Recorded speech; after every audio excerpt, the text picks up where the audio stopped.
Mumbai Indians হলো IPL এর অবিসংবাদিত রাজা। ট্রফি জেতা আর ফাইনালে ওঠা যেন তাদের কাছে পানির মতোই সহজ। যৌথভাবে আইপিএল এর সর্বোচ্চ 5টি শিরোপা জেতা ছাড়াও মোট 6বার ফাইনাল খেলেছে দলটি। সচিন টেন্ডুলকার থেকে রোহিত শর্মা, লাসিথ মালিঙ্গা থেকে জসপ্রীত বুমরা, মুম্বাই হলো নামকরা ক্রিকেটারদের আতুরঘর। এ দলে খেলেই সূর্যকুমার যাদবের ক্যারিয়ারটা বদলে গেছে। আইপিএল এর শুরু থেকে মুম্বাইয়ের সাফল্য গাথা জেনে নেওয়া যাক। ইন্ডিয়ান প্রিমিয়ার লিগের প্রথম আসর থেকে দলটি একটানা অংশ নিচ্ছে। উদ্বোধনী মৌসুমে মুম্বাইয়ের ডেরায় ছিল শন পোলক, সনান জয়াসুরিয়া, আশিস নেহরা এবং রবিন উথাপ্পারা। ক্যাপ্টেন ছিলেন সচিন টেন্ডুলকার। তবে সেবার 14 ম্যাচের 7 জয় ও 7 পরাজয়ে টেবিলের পঞ্চম অবস্থানে থেকে শেষ হয় ইন্ডিয়ান্সদের আইপিএল। 2009 সালে ডিজে ব্রাভো, জেপি ডুমিনি ও লাসিথ মালিঙ্গারা আসলে দলের শক্তিমত্তা আরো বাড়ে। তবে মাঠের ক্রিকেটে সচিনের দল তখনও বড় কিছু করতে পারেনি। মুম্বাইয়ের বড় দল হয়ে ওঠার শুরুটা মূলত 2010 সাল থেকে। বিদেশি কায়রন পোলার্ডের সাথে দেশি শিখর ধাওয়ান ও জহির খানের সংযুক্তে সেবার দলটির জন্য আশীর্বাদ হয়ে আসে। পাশাপাশি সচিন ছিলেন তার সেরা ছন্দে। সব মিলিয়ে পয়েন্ট টেবিলের শীর্ষে থেকে মুম্বাই পৌঁছে যায় নকআউটে।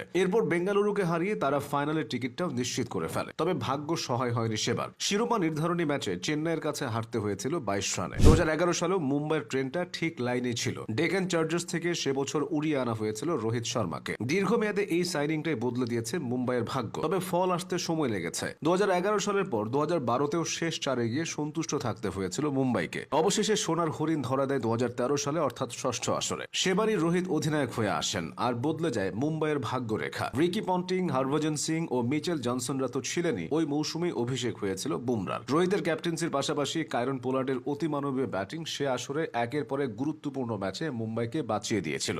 ফাইনালে চেন্নাইয়ের বিপক্ষে পোলার্ড খেলেছিলেন 32 বলে 60 রানের ঝোড়ো এক ইনিংস। আর তাতেই নিশ্চিত হয়েছিল আইপিএল এর রোহিতদের প্রথম শিরোপা। পরের আসরে ডিফেন্ডিং চ্যাম্পিয়ন হিসেবে সুবিধা করতে না পারলেও 2015তে মুম্বাই ফিরেছিল চিরচেনার রূপে। সেবার ঢাল হয়ে দাঁড়িয়েছিল দলটির বিদেশি তারকারা। ল্যান্ডেল সিমন্স ও কায়রন পোলার্ডদের সাথে লাসিথ মালিঙ্গা তার সেরাটা দিয়েছিলেন। পয়েন্ট টেবিলে ডমিনেট করার পর কোয়ালিফায়ারে পোলার্ড তাণ্ডবে উড়ে গিয়েছিল চেন্নাই। এরপর ফাইনালে সিমন্স ও রোহিত জ্বলে উঠলে নিশ্চিত হয়ে যায় তাদের দ্বিতীয় শিরোপা। এক বছর বাদ দিয়ে রোহিতের দল আবারও শিরোপার দৌড়ে ফিরে আসে 2017তে। মিচেল ম্যাকলেনাহান, জসপ্রীত বুমরা ও লাসিথ মালিঙ্গার ত্রয়ী সে আসরে মুম্বাইকে অপরাজয় করে তোলে। পয়েন্ট টেবিলের শীর্ষে থেকে তারা পৌঁছে যায় শেষ চারে। এরপর ফাইনালে গিয়ে অনেক নাটকীয়তার জন্ম দিয়ে মাত্র 1 রানে জেতার পর তৃতীয় ট্রফি ঘরে তোলে মুম্বাই। লো স্কোরিং সে ফাইনালের নায়ক ছিলেন পেসার মিচেল জনসন। 2018 সালটা মুম্বাইয়ের জন্য সুখকর কিছু বয়ে আনেনি। তাদের সফলতার খাতায় আরেকটা পাতা যুক্ত হয় 2019-এ। সেবার আগের মতোই পয়েন্ট টেবিলে তাদের ডমিনেট ছিল। চূড়ায় থেকে নকআউটে যাওয়ার পর তাদের মুখোমুখি হয়েছিল চেন্নাই, যেখানে সূর্যকুমারের দায়িত্বশীল ব্যাটিং মুম্বাইকে ফাইনালে পৌঁছে দেয়। ওই আসর থেকেই সূর্যের ঝলকটা শুরু হতে থাকে। তবে ফাইনালে চেন্নাইকে হারানোর নায়ক ছিলেন পেসার লাসিথ মালিঙ্গা ও জসপ্রীত বুমরা। বুমরার কিপ্টে বোলিং এর পাশাপাশি মালিঙ্গার শেষ ওভারের চমক, সব মিলিয়ে 4বারের চ্যাম্পিয়ন মুম্বাই।